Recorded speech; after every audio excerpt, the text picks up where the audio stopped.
Ayan, gumawa pala ako ng kalande kahoy para mayroon tayong lutuan na gamit ay kahoy.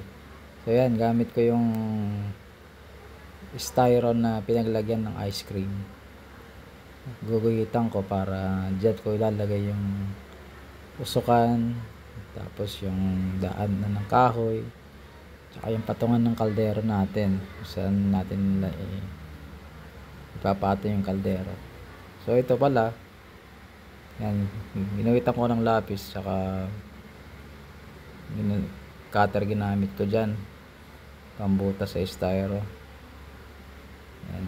Tapos yung pinaglagyan mismo ng ice cream na plastic, yan yung ginawa kong hulmahan sa loob para sa forma ng semento. Yan, nilagyan ko rin ng mga sobrang steel matting para yun ang pinakabakal niya.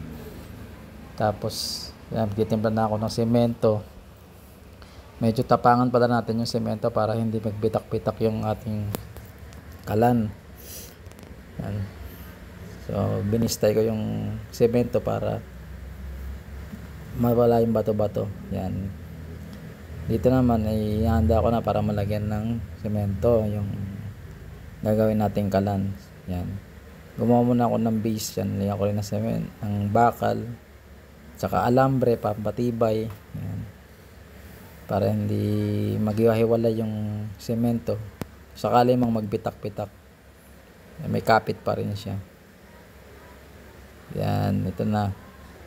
Yung plastic naman na nilalagyan ko na rin ng butas para doon ko na ilalagay yung usukan. Yan, sinama ko sa pagsisemento yung usukan bakal. Tubular pala yung gamit natin na 2x4. Dito sa gilid niya, lagay ko na rin yung bakal tsaka alambre. Yan, tapos gumamit ako ng puno ng saging para dun sa pantapal ko dun sa butas ng styro para hindi maisama sa malalagyan ng semento yung pinakasubuan ng kahoy. Yan, so naglagay din ako ng masking tape pala dun sa tubular para hindi pasukan ng semento yung loob. Yan. So ito, trial and error tong gawa ko na to eh. Hindi ko alam kung magiging success yung lutuan.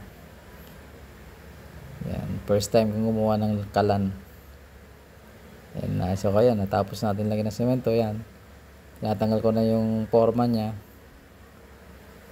Tapos yung plastic doon, ukitin ko na lang yan. Yan, kakat na lang natin ng cutter. Ayun, tayo na. Susubukan ko na. Magpaparingas na ako ng kahoy. Yan, testing ko doon sa kawali. Yun, okay naman. So yan, nagluto na ako ng